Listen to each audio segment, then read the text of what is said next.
Orang yang sadar itu pernah tidak sadar dulunya.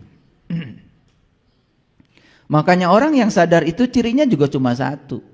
Gampang sekali menerima kehadiran orang yang tidak sadar apa adanya. Karena dia pernah tidak sadar. Tapi orang yang belum sadar susah menerima orang yang sudah sadar. Karena dia belum pernah sadar. Jadi jangan heran kalau orang yang belum sadar sulit menerima orang yang sudah sadar. Bahkan menyalahkan orang yang sudah sadar. Tapi orang yang sudah sadar cirinya gampang menerima kehadiran orang yang belum sadar. Orang yang belum sadar itu melakukan kejahatan, menipu, mengeluarkan kata-kata kotor. Orang yang sudah sadar ya diam saja, menerima kehadiran dia apa adanya. Kira-kira kita sudah termasuk orang cerdas dan sadar atau bodoh dan belum sadar? Pilihan ada pada siapa? Pada diri kita sendiri. Kalian yang paling tahu dari kalian sendiri. Saya cuma ngasih ilustrasi aja supaya gampang. Bagaimana caranya kita supaya meningkat kesadarannya? Puncaknya kesadaran itu oleh Quran disebut sidratil muntaha. Sidrah itu sadar, al-muntaha itu artinya penghujung atau puncak. Jadi sidratil muntaha itu artinya adalah puncaknya kesadaran.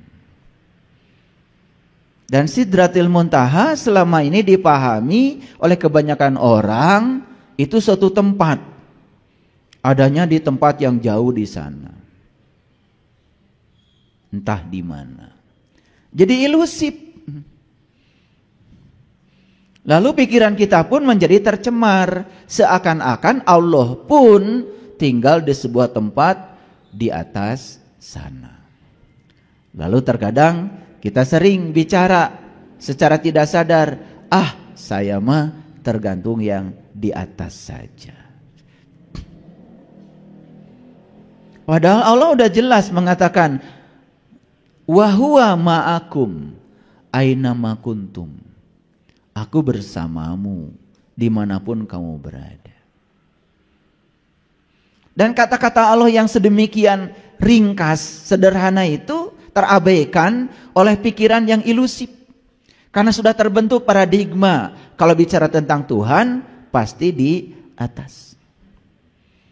Lalu kita merayu-rayu sama dia supaya dia mau mengikuti segala keinginan dan ambisi kita. Lalu kita melakukan penyembahan pada dia sekuat tenaga biar Tuhan takluk pada semua keinginan kita. Bahkan ibadah yang kita lakukan itu jadinya transaksional. Tuhan bukan sebagai kekasih, tapi Tuhan malah justru jadi mitra dagang kita. Kali aja Tuhan bisa diatur-atur oleh saya kalau saya banyak ibadah pada dia. Begitu? Begitu apa tidak? Serajin apapun kita pergi ke tempat ibadah, kalau kesadaran kita masih itu-itu saja, saya pastikan kesadaranmu tidak akan pernah berubah. Begitu banyak peristiwa dalam hidup yang terjadi di sekitar kita, baik yang kita inginkan, yang tidak kita inginkan. Yang ada cuma dua yang kita lakukan. Terhadap yang diinginkan kita mencengkram, gak mau melepaskan. Terhadap yang tidak diinginkan kita menendang jauh-jauh. Itulah cara hidup yang instan. Makin menendang yang tidak kita inginkan, saya pastikan yang tidak kita inginkan makin datang lebih cepat berulang-ulang. Tapi kita tidak mengerti pola itu. Karena apa? Karena kita sudah kehilangan kesadaran. Padahal di bumi ini ada tangga rahasia sebetulnya bagi yang tahu. Tangga untuk menapaki langit-langit kesadaran kita. Sayang sekali kita tidak melihat tangga itu.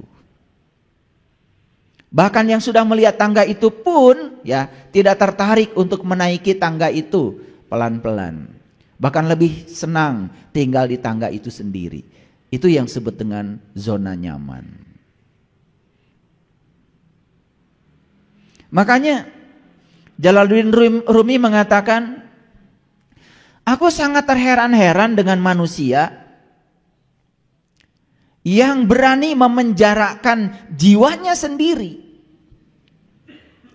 Sementara kunci untuk membebaskan jiwanya itu tergantung dalam dirinya, sama sekali tidak tertarik untuk menggunakannya. Jadi kunci itu sudah diberi ya oleh Allah sebetulnya. Baca Quran pun tenang aja, damai, karena nggak ngerti. Beda dengan saya, kalau baca Quran tuh jantung saya tuh kayak mau copot itu. Bahkan mau lanjut aja ke ayat berikutnya, rasanya satu ayat itu seperti membuka bawang merah itu. Kelopak pertama saya buka, kelopak kedua terbuka, kelopak tiga tuh sampai sesek itu kadang-kadang dada itu. Begitu intuisi sudah jalan, itu luar biasa. Intuisi bukan logika ya. Begitu pikiran memahami realitas, itu logika. Tetapi begitu ruh mengalami pengalaman realitas, itu intuisi. Makanya ruh kita itu harus mengalami pengalaman realitas. Bagaimana kita bisa menyatakan iman kita itu benar kalau belum mengalami? Malam yazuk lam ya'rif. Yang gak ngalamin itu gak akan paham. Karena tidak ada pemahaman dari kitab, dari buku, gak ada. Semua pemahaman itu datang dari pengalaman. Hanya yang mengalami yang bisa paham. Yang gak ngalamin cuman tahu zon, sakwa sangka, persepsi namanya, kebenaran namanya. Oh, pembenaran namanya, bukan kebenaran. Kenapa kok 4 itu menjadi istimewa? Ya karena 4 itu luar biasa. Tubuh kita dibangun dari 4 unsur, tanah, air, api, udara. Yang harus kita kenal dari Allah juga 4, asmanya, sifatnya, af'alnya, Allahnya.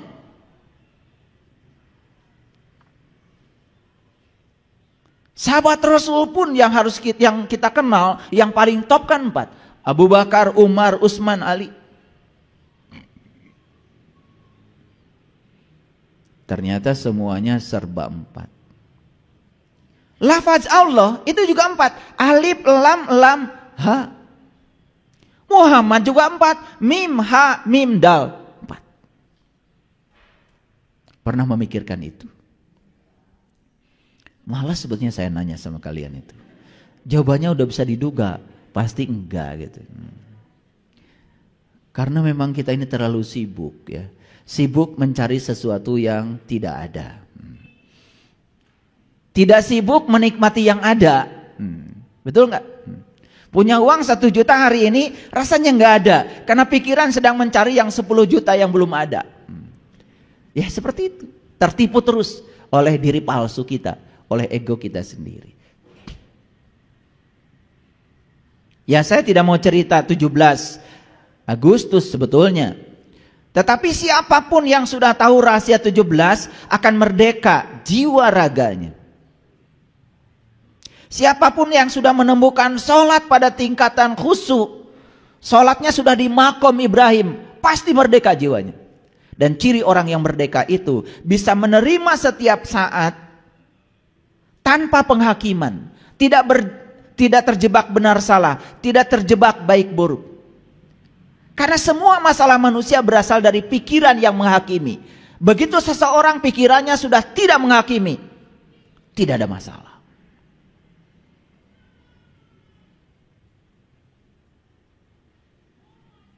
Makanya untuk bisa merdeka yang sebenarnya, ya, kita harus tahu caranya.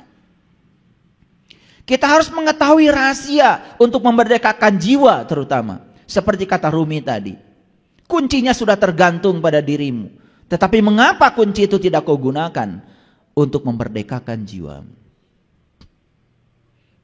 Makanya begitu seseorang sudah merdeka, maka dia akan mengalami 8. Bulan Agustus bulan 8. 8 itu 8 lapisan kesadaran. Kalau kita bicara tentang lapisan kesadaran, di tradisi agama manapun yang saya pelajari selalu 8.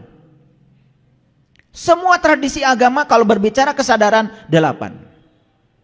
Makanya waktu Isra Mi'raj Nabi Muhammad digambarkan secara simbolik, siloka, perumpamaan. Di langit yang pertama bertemu dengan Nabi Adam. Di langit yang kedua bertemu dengan Nabi Yahya.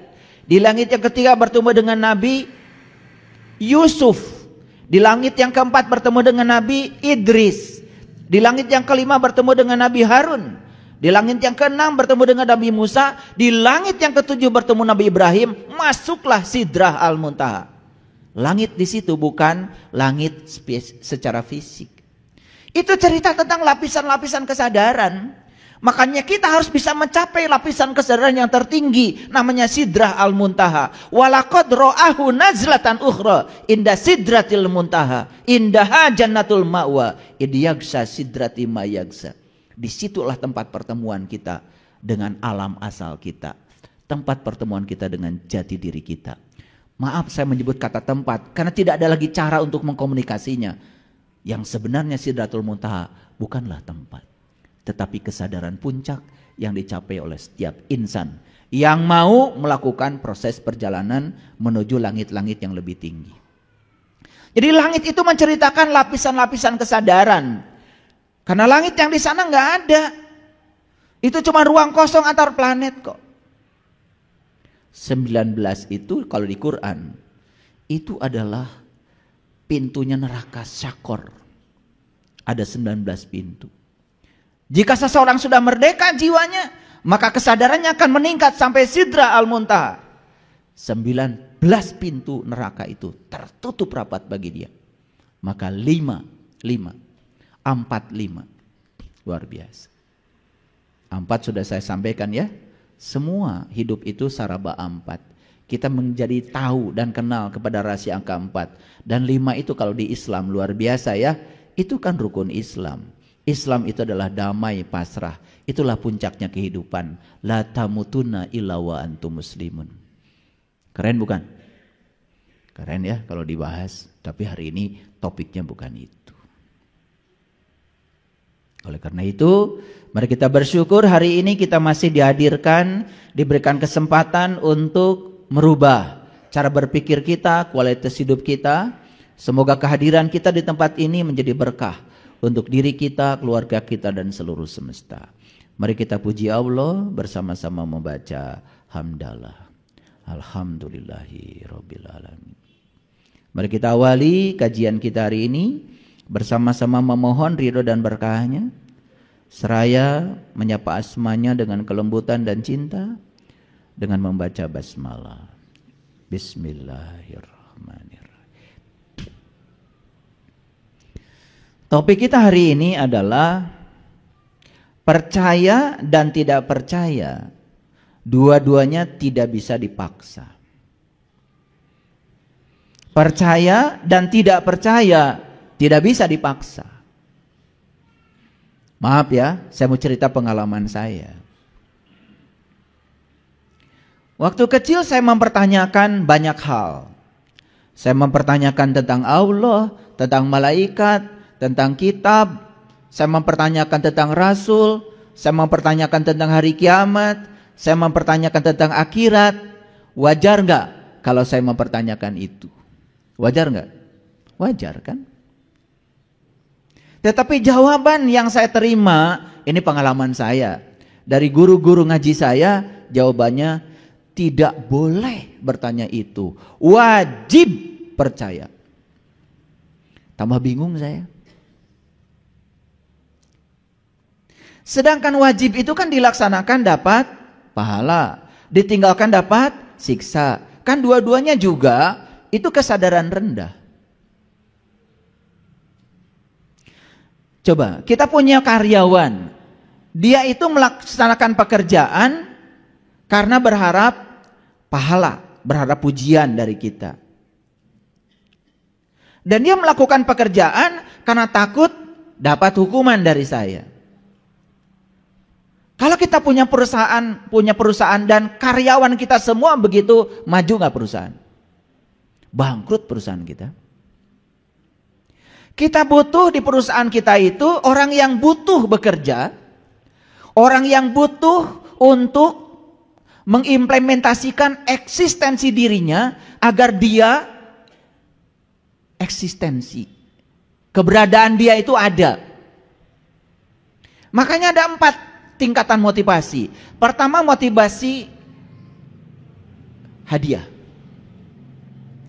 Dia melakukan sesuatu karena ingin dapat hadiah. Ini motivasi paling rendah. Yang kedua, motivasi ancaman.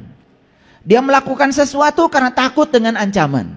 Dua-duanya motivasi ini rendah. Agak waras sedikit yang namanya motivasi kebutuhan. Dia melakukan sesuatu karena sudah mulai butuh. Dan yang paling tinggi tingkatan motivasi yang disebut dengan motivasi cinta. Dia melakukan sesuatu karena senang melakukannya. Nah, kita butuh karyawan yang tingkat motivasinya kan di situ sebetulnya. Jadi kalau saya harus percaya dan kemudian saya diancam kalau saya tidak percaya, kan saya semakin tidak percaya. Betul nggak?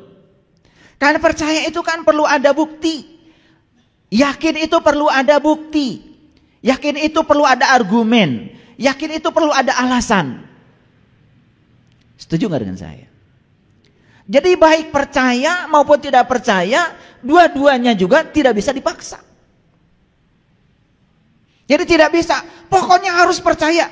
Wah, kalau sudah pokoknya harus, itu semakin tidak percaya. Coba praktekkan cara mengajar yang semacam ini pada anak-anak kita sekarang. Yang lahir di abad milenial, yang tingkat berpikirnya sudah sangat kritis. Sangat kritis, sangat kreatif. Bahkan anak-anak kita sekarang nih, belum bisa baca saja, kasih HP. Dia sudah bisa main HP. Padahal belum bisa baca. Tapi dia bisa mengerti semua fitur-fitur yang ada itu ditangkap dengan logikanya. Kayaknya ini panah ke kanan, ini panah ke kiri, ini panah ke atas, panah ke bawah. Panah itu ditangkap oleh pikirannya sebagai petunjuk arah. Padahal baca saja belum bisa. Nah, untuk anak-anak kita yang tingkatan berpikirnya sudah di tingkatan kritis seperti ini, jangan main-main ketika kita mencoba memaksakan sebuah keyakinan yang mereka tidak memahaminya. Apa yang terjadi? Pasti akan terjadi penolakan. Kalau tidak terjadi penolakan, mereka berpura-pura menerima karena mereka menghargai kita. Tetapi yang paling dasar dalam dirinya tidak menerima. Jadi pola pendidikan yang sudah kita rasakan tidak berhasil mengubah kesadaran kita, jangan coba diterapkan lagi untuk anak cucu kita, karena kita jadi mewariskan kegagalan dalam proses pembelajaran ini kepada mereka. Bukankah itu ketidakadilan? Makanya disinilah perlu kita berpikir lebih kreatif lagi. Ulangi ya, percaya dan tidak percaya, dua-duanya tidak bisa dipaksa. Setuju? Oke. Kalau begitu, bagaimana caranya supaya bisa percaya? Kan begitu.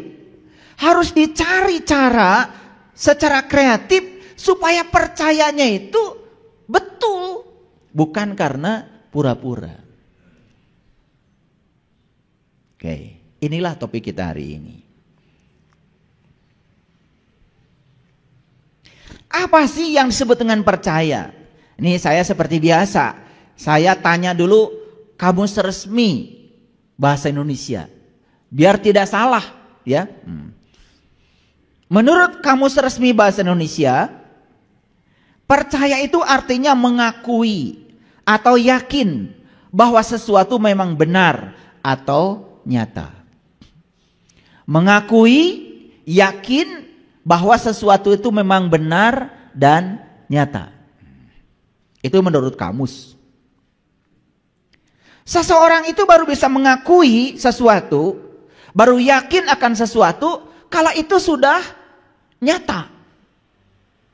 Betul? Oke. Nah, saya lihat lagi definisi lain dari percaya, masih di kamus. Menganggap atau yakin bahwa sesuatu itu benar-benar ada. Paham ya? Ya. Jadi kalau percaya itu mengakui dan yakin bahwa sesuatu memang benar dan nyata, percaya itu menganggap atau yakin bahwa sesuatu benar-benar ada, berarti tidak percaya nggak usah dibahas. Sebaliknya bukan? Oke. Jadi oleh karena itu maka percaya dan tidak percaya dua-duanya tidak bisa dipaksa. Jadi kalau saya belajar psikologi, ya, bapaknya psikologi namanya Sigmund Freud. Itu yang disebut dengan bapak psikoanalisis. Makanya teori Sigmund Freud itu banyak sekali dipraktekkan untuk healing. Salah satunya adalah hipnoterapi. Membongkar alam bawah sadar untuk healing. Karena apa? Karena diyakini kalau penyakit fisik itu kebanyakan karena terlalu banyak sampah di alam bawah sadar. Karena alam bawah sadar manusia itu disebut dengan long term memory, memori jangka panjang. Setiap ada stimulus yang mengingatkan, sampah itu akan keluar. Gitu. Karena sebetulnya tidak hilang, hanya perlu stimulus untuk mengingatkannya. Misalkan ada orang yang menyakiti namanya X. Nah ketika mendengar nama X, padahal bukan orang itu, terstimulasi itu, ya. Padahal bukan X yang itu. Yang X ini orang mana, yang X ini orang mana, cuman ada kesamaan nama, karena pernah disakiti oleh si X yang itu, terstimulasi. Itu artinya alam bawah sadar itu masih menyimpan memori. Dan hati-hati itu. Ketika kita membawa kita ke masa lalu, kalau memori itu masa lalu, pasti kita akan sedih. Dan ketika kesedihan itu datang, tubuh kita memproduksi hormon-hormon kortisol. Dan itu yang membuat tubuh kita menurun tingkat imunitasnya. Gampang sakit, gampang pegal-pegal, gampang pusing. Karena semua penyakit fisik itu sumbernya dari sana. Nah, Sigmund Freud itu terkenal dengan psikoanalisis. Karena beliau itu ya mengajukan begitu banyak ya saran dari hasil risetnya untuk healing. Makanya ya ada buku yang bagus, You Can Heal Your Life. Nah buku itu memuat daftar penyakit berdasarkan kesalahan berpikir. Nah sebagian dari apa yang ada di buku itu sudah saya tulis ulang di buku saya yang judulnya Menembus Sidratil Muntaha. Di situ sebetulnya ada daftar penyakit berdasarkan kesalahan berpikir. Jadi oleh karena itu maka penyembuhan penyakit itu mengubah cara berpikir. Masa lalu itu jelas tidak bisa diubah, tapi cara memandang masa lalu bisa diubah. Itu yang bisa dilakukan sekarang. Nih untuk sahabat-sahabat yang sedang sakit secara fisik saya kasih tahu. Ini disinggung sedikit kuliah ke sana ya supaya mengerti. Ini kuliah sains ya supaya ngerti sedikit lah gitu. Makanya gaul dikit hidup itu. Jangan gitu aja ngomong nggak berubah dari waktu ke waktu. Itulah perlunya intuisi ya, pikiran yang tanpa batas. Baik saya lanjutkan ya. Nah apa yang dikatakan Sigmund Freud? Ternyata pikiran Sigmund Freud dengan pikiran saya sama. Percaya dan tidak percaya menurut Sigmund Freud tidak bisa dipaksa. Kalau tidak bisa dipaksa, harus cari cara supaya orang lain bisa percaya. Gimana caranya? Nah, itulah metode pembelajaran saya di kelas ini. Karena saya tidak pernah memaksa kalian harus percaya. Tetapi saya mengajak kita untuk membuktikan. Makanya semua yang sudah membuktikan, yang sudah saya bicarakan, semua mengatakan yes. Makanya saya sering mengatakan, begitu seseorang itu sudah mencapai puncak kesadaran yang tertinggi, maka dia akan menjadi cerdas. Begitu seseorang menjadi cerdas, maka semua simbol-simbol, siloka-siloka, mutasabihat dalam kitab suci apapun menjadi mengerti. Saya punya komunitas ya. Ada seseorang, mohon maaf, dia itu tidak saya ubah keyakinannya dan tetap di keyakinan yang lama. Cuman saya tunjukkan, apakah Anda sudah kenal jati diri Anda? Dan orangnya sangat terbuka. Begitu saya bimbing untuk mengenal jati dirinya, apa yang terjadi? Dia pulang dan kemudian membaca ulang kitab suci keyakinan dia. Dan dia menangis. Semua bagian yang dia baca itu dikasih stabilo. Kenapa? Dia merasakan getaran yang luar biasa. Mengalami dulu baru memahami. Jadi seperti itu sebetulnya metode belajar. Para nabi, para rasul itu mengalami dulu baru menceritakan yang beliau alami dalam bahasa verbal. Nah, kita sekarang itu tidak mengalami pengalamannya, tiba-tiba mencoba menafsir-nafsirkan bahasa verbal yang mereka sampaikan. Pengalamannya tidak ada. Itulah yang kemudian membuat kita menciptakan pembenaran setiap saat. Makanya kebohongan yang diulang-ulang lama-kelamaan juga dianggap sebagai kebenaran. Mana yang paling bagus? Merasakan madu dulu baru berbicara tentang madu? Atau berbicara tentang madu belum merasakan madu? Orang yang sudah merasakan madu ketika berbicara tentang madu tidak akan jauh dari pengalamannya. Tapi orang yang berbicara madu belum pernah merasakan madu, pasti akan membuat tafsir tentang madu. Yang berbahaya, tafsir yang dia buat itu diberikan kepada banyak orang. Lalu ada gambaran baru tentang madu karena sudah disampaikan berulang-ulang. Kan sangat berbahaya. Semakin jauh kan dari kebenaran, itu yang disebut dengan dolalam ba'id. Itu yang disebut dengan kesesatan yang jauh. Tetapi orang tidak menyadarinya karena lebih suka membaca apa kata orang. Betul nggak? Padahal orang yang menuliskan pernyataan tentang madu itu sampai sekarang dia boro-boro minum madu. Lihat madu aja barangnya kayak apa? Belum. Tapi itu sudah jadi buku tentang madu dari orang yang belum pernah melihat dan merasakan madu. Bahaya nggak? Semua orang akan mengikuti dia. Apalagi sudah pakai gelar itu, gelar ini yang ngomongnya. Tambah berbahaya. Betul nggak? Nah, lucunya kita itu kalau lihat tulisan apa saja nggak pernah tanya. Makanya saya kalau pergi ke toko buku cari buku, saya tidak cari buku yang banyak daftar pustakanya. Semakin banyak daftar pustakanya, semakin tebal bukunya, semakin banyak apa kata orang. Apa kata penulisnya? Malah tidak ada. Maka saya cari buku yang tidak daftar pustakanya. Hampir semua buku-buku spiritual, apalagi buku spiritual dari barat, tidak ada daftar pustakanya. Kenapa? Yang diceritakan oleh mereka itu adalah pengalaman yang terjadi. Itu kejujuran. Paham maksud saya? Ini malah kita terbalik. Semakin banyak daftar pustakanya, semakin kita percaya. Padahal semakin banyak dia menyadur, semakin banyak apa kata orang. Betul nggak? Kata dia yang menulisnya. Makanya dia tidak berani menulis di halaman depannya penulis, bukan. Dikarang oleh, kan dikarang. Namanya juga ngarang. Betul nggak? Iya. Dikarang itu kan berarti bukan yang sebenarnya. Tapi kalau ditulis oleh written by, nah itu. Kalau buku-buku barat yang asli biasanya begitu tulisannya. Written by. Siapa? Itu pasti pengalaman. Jadi kalau dikarang oleh isinya pasti ngarang.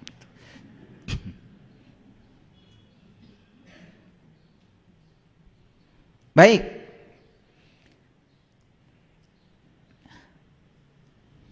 Ada siloka, ada perumpamaan. Hati-hati nih.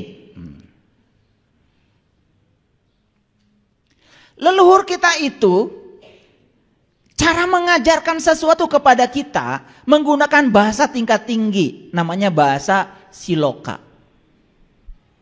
Bahasa lainnya adalah perumpamaan, bahasa Arabnya adalah amsal, misal, itu bahasa Arabnya. Dan ternyata Quran itu banyak sekali silokanya, perumpamaannya. Lucunya itu perumpamaan dipahami betul-betul sebagai kenyataan. Itu yang salah konsep. Contoh. Siratul mustaqim kata orang tua kita, rambut dibelah 7. Otak kita langsung mikir, begitu rambut dibelah 7. Ya rambut dibelah 7. Gimana gergajinya ya? Betul? Dan katanya itu jembatan itu membentang dari A ke B. Di bawahnya api yang menyala-nyala. Kan sudah ruwet pikiran kita. Betul nggak? Mana rambut dibelah 7, rambut satu aja kemungkinan jatuh sudah besar. Apalagi rambut dibelah 7. Merenan kakaraga nete geus rahet. Rambut dibelah 7 kan lebih tajam daripada silet. Betul nggak? Jadi kemudian dibayangkan siloka itu seakan-akan yang sebenarnya. Padahal kalau kita mau belajar di Quran, Siratal Mustaqim itu kata Quran, jalannya orang-orang yang dapat nikmat. Yang dapat nikmat cuma 4, para nabi, para sidikin, para syuhada, para solihin. Itu kata Quran. Dan Siratal Mustaqim itu disilokakan oleh leluhur kita, rambut dibelah 7. Kenapa di Arab kalau orang tawaf 7, sa'i juga 7, batu melempar jumroh 7. Coba cari rahasia di balik angka 7 itu sampai menemukan yang sebenarnya, bukan siloka yang diyakini. Paham maksud saya? Kan sekarang ini kita meyakini siloka, meyakini perumpamaan. Itu kan yang membuat kita jadi tidak merasakan apa-apa. Paham? Begitu ada orang yang menyajikan sesajen. Ada kasus tuh di Gunung Merapi, sajen ditendang oleh orang tertentu. Harus diterima nggak dia waktu menendang? Ya kalau kita merasa diri sudah sadar, terima aja, dia belum sadar. Dan yang belum sadar itu kan belum pernah sadar. Ya biarkan aja di tingkat itu. Bukan penghinaan, nggak ngerti kok. Dia tidak menghina, cuman nggak ngerti. Padahal sajen itu sastra jenda. Sajen, sajian, itu cara leluhur kita berkomunikasi dengan kita, dengan alam. Dan dibalik dari barang-barang yang ada dalam sajen itu kan sebetulnya semua simbol-simbol yang syarat dengan makna tingkat tinggi. Kalau kita belajar sajen ya, di situ ada parupuyan. Parupuyan tahu? Parupuyan itu ya, itu semacam tungku yang terbuat dari tanah liat, kemudian dikasih arang, dan kemudian disulut, kemudian timbul bara. Betul nggak? Itu parupuyan namanya. Terbuat dari apa? Dari tanah. Tanah apa? Tanah liat. Berapa unsur yang membentuk parupuyan? 4. Tanah, air, api, udara. Parupuyan itu lambang dari tubuh kita. Ada api di situ. Coba, parupuyan itu baru berguna kalau ada apinya. Begitu ada apinya, membakar apapun bisa. Betul nggak? Membakar kemenyan juga jadi wangi. Kan begitu. Apa maknanya? Itu simbolik dari leluhur kita bahwa diri kita ini tubuh harus ada apinya. Ada yang menghidupkan di dalamnya. Kalau kita sadar dengan itu, tubuh ini jadi berguna. Kalau tidak sadar dengan itu, tubuh ini mati. Hebat nggak leluhur kita? Cuman kita belum mengerti, sudah menjas. Seakan-akan sajian itu adalah persembahan buat jin, buat kuntilanak gitu. Serendah itu penilaian kita pada leluhur kita sendiri. Ngerti juga enggak? Mereka itu tidak membuat persembahan pada siapapun. Hanya pesan bahwa lihat loh parupuyan, ada baraknya, baru berguna. Maka kalian itu hidup baru berguna kalau bisa memahami dan mengenal sejati dirimu yang menghidupkan tubuhmu. Gitu. Dalam sesajen itu ada kopi panas, ada kopi pahit, kopi manis, teh pahit, teh manis. Aduh, kalau itu dibahas tidak akan cukup 2 SKS saya menjelaskannya. Teh itu di mana tinggal? Di tempat yang dingin. Teh itu bergerombol hidupnya. Betul? Dan teh itu ditempa oleh panas, dingin, hujan, badai. Tetapi walaupun ditempa dengan begitu, tetap saja dia menghasilkan pucuk teh. Dan pucuk teh itu tidak selesai, kemudian digarang. Betul? Di oven, dipanaskan. Setelah itu belum cukup, harus diseduh untuk menghasilkan air teh. Itulah perjalanan hidup kita seperti itu, bukan? Betul nggak? Ada kopi, kopi itu luar biasa. Kopi itu kalau dia sendiri, ya tumbuh sendiri, homogen, mati tuh pohon kopi. Karena pohon kopi itu harus hidup di tempat yang heterogen. Ada pohon pisangnya, bawahnya kopi tumbuh tuh. Semakin hium, semakin banyak pohon-pohon di sampingnya, semakin bagus tumbuhnya kopi. Kopi itu mencerminkan tentang heterogen kehidupan. Kita ini tidak mungkin hidup bertetangga sama semua. Mungkin saja kita bertetangga dengan suku A, suku B, suku C, keyakinan A, keyakinan B. Jadilah seperti kopi. Tetap adem. Coba, pesannya luar biasa. Udah. Setelah timbul buah diapakan? Dipesek, dibuka, kemudian digarang kopinya, ditumbuk. Gak cukup, diseduh. Tapi kemudian jadilah air yang menyegarkan kopi. Pada seneng kan? Itu siloka. Siloka itu sebetulnya adalah bahasa makna yang dikomunikasikan hanya orang-orang yang cerdas yang bisa menangkap maknanya. Orang-orang yang tertutup gampang sekali menilai, tidak akan bisa memahami itu.